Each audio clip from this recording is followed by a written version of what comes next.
سلام دوستان گلم، حالتون چطوره؟ به قسمت نهم مانهوی دوست کودکی زنیز خوش اومدید. و رفقا تو قسمت قبلی اگه یادتون باشه نامزد قبلی یانگو دیدیم که تو بازار به اون شلوغی همدیگه رو میبینن و یکمی با هم بحث میکنن و از همدیگه جدا میشن و هر کدومشون راه خودشونو میرن. نگهبانا به اون پسر اجازه نمیدن که وارد بشه و بهش میگن اول باید هویت خودتو مشخص کنی و اگه این کار رو انجام ندی باید از اینجا بری. و پسری که همینطور بهشون میگفت من وارث بعدی قبیله پنگ هستم، اما اونا قبول نمیکردن. و رفقا برمیگردیم به چند روز قبل که اون پسر وارد شهر گو میشه و شهر قبیله پنگ رو میبینیم که به شدت برف میزنه و همه جا از شدت برف سفید شده. و دختر مومشکی رو میبینیم که آخرش اسمشو به ما نگفتن و تا زمانی که اسمشو بگم ما اسمشو میذاریم زینب. و زینب که از شدت سرما لپاش قرمز شده به اون پسر نگاه میکنه و میگه داری چیکار میکنی؟ و پسری که جلو آتیش نشسته و یه لبخند میزنه و میگه صبح بخیر خواهر. و خب خواهر، هوا خیلی سرده و جلو آتیش نشستم و دارم خودمو گرم میکنم و حتی سیب زمینی هم دارم کباب میکنم. تو هم اگه میخوای بیا پیشم بشین بخور، کلی سیب زمینی دارم، نظرت چیه؟ میای؟ و زینب انگار عصبانی شده میگه نپرسیدم چرا جلوی اتاق من آتیش درست کردی و داری سیب زمینی کباب میکنی. من ازت پرسیدم میخوای با اون پلاکی تو دستت چیکار کنی بچه؟ و پسری لبخند میزنه و میگه اینو میگی؟ خب راستش سیب زمینی ها خیلی دیر میپزن و پس با خودم گفتم ازش استفاده کنم تا یک کمی آتیشو باد بزنم. و یه چیز محکم میخوره تو سر این پسره و انگار زیاد دردش گرفته و بلند میگه خواهر مگه چه کارت کردم که داداش بزرگت رو اینطور میزنی؟ و زینب میگه حقت بود پسر احمق، میدونی اون چیزی که تو دستت داری چیه؟ و راحت داری به عنوان یه بادزن ازش استفاده میکنی و مگه نمیدونی چقدر با ارزشه؟ و پسر عصبانی میشه و بلند داد میزنه و میگه مگه چی شده؟ فقط یه تیکه هیزمه و اونم به خاطر یه هیزم یه سنگ محکم رو میزنی تو سر داداشت؟ مگه تو دلت از سنگ خواهر؟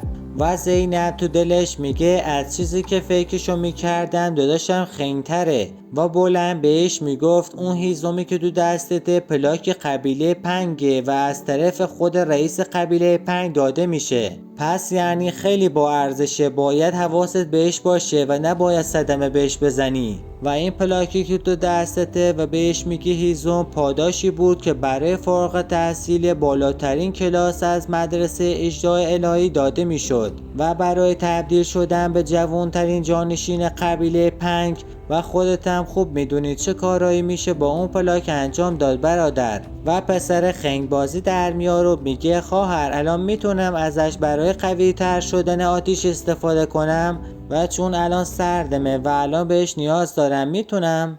و زینب عصبانی میشه و یکی از اون سیخایی که سیب زمینی کبابی دو دستشه میخواد بزنه تو سر پسره و میگه باید بیشتر شبیه جانشین قبیله پنگ رفتار کنی بچه و کمتر مقصر بازی در بیاری و بیشتر مسئولیت پذیر باشی. و پسره که همینطور آتیشو نگاه میکرد و انگار ناراحت و میگه آره تو درست میگی، وظیفه من اینه دیگه و من باید در آینده جانشین قبیله پنگ بشم.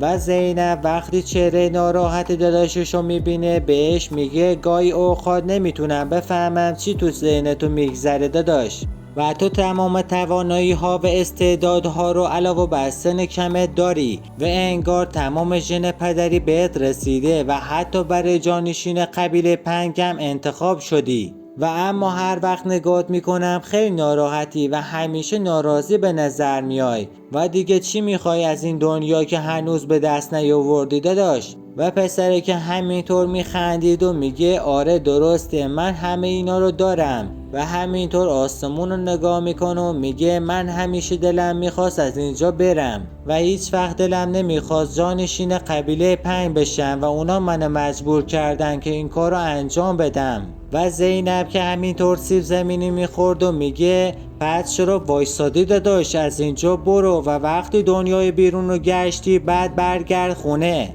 و بعدش جانشین قبیله 5 شو و دیگه نمیخواد ناراحت باشی داداش. و پسر یه فکری میزنه به کله پوکش و چیزی نمیگه و همینطور آتیشو نگاه میکنه. و فردا صبح یه نامه برای خواهرش میفرسته که توش نوشته خواهر گلم تو هوای اینجا رو داشته باش و من برای مدت از اینجا میرم. و زینب که انگار عصبانی شده و با دستش اون کاغذ رو مچاله میکنه و میگه انگار این داداش مغز فندقی ما فکر میکنه این 4 ماه زمان کمیه. من قبلا بهش گفتم چند روز برو بگرد و برگرد خونه، حالا این احمق تو نامه نوشته من میخوام 4 ماه برم بگردم. و خدمتکار میاد جلو و تو گوشش میگه خانم بخش فقیر براتون یه خبر دارن. و خدمتکاره که همه چیز تو گوش زینب میگه و زینب که همینطور ترسناک میخندید میگفت بالاخره میتونم اون احمق رو پیدا کنم. و اون احمق الان کجاست؟ خانم داداشتون رفته به شهر شانکسه، همون شهری که جزء قبیله گو هستن. و زینب میگه چرا جایی به اون دوری رفته؟ اصلا نمیفهمم چرا همچین کاری انجام داده و چی تو سر این پسر میگذره. و پسر بلند داد میزنه و میگه آخه من خودم رو بهتون ثابت کردم و میتونم الان توی مسابقات شرکت کنم. و همینطور که داشت خودشو جر میداد و بلند میگه پس بذارید تو گرد همایی متحدین اژدها شرکت کنم لطفاً. و اون نگهبانه که داشت گوشاش کر میشد میگه بچه کم داد بزن، مردم آسی کردی و لطفا آروم بگیر من اصلا موقعیت اینو ندارم که تو رو الکی بذارم بری داخل. و اگه بری داخل و اگه اونجا مشکلی درست کنیم بعدش منو مقصر میدونن. و پسره که کم کم داشت از فشار زیاد میخواست این پیرمردو بزنه جر بده و میگه نه من وقت کافی ندارم و هرچی زودتر باید تو این مسابقه گرد همایی متحدین اژدها شرکت کنم. و باید چه کار کنم تا بهم اجازه بدی شرکت کنم؟ مگه حتما باید تیغه شب تاریک رو بهت نشون بدن تا منو باور کنی پیرمرد؟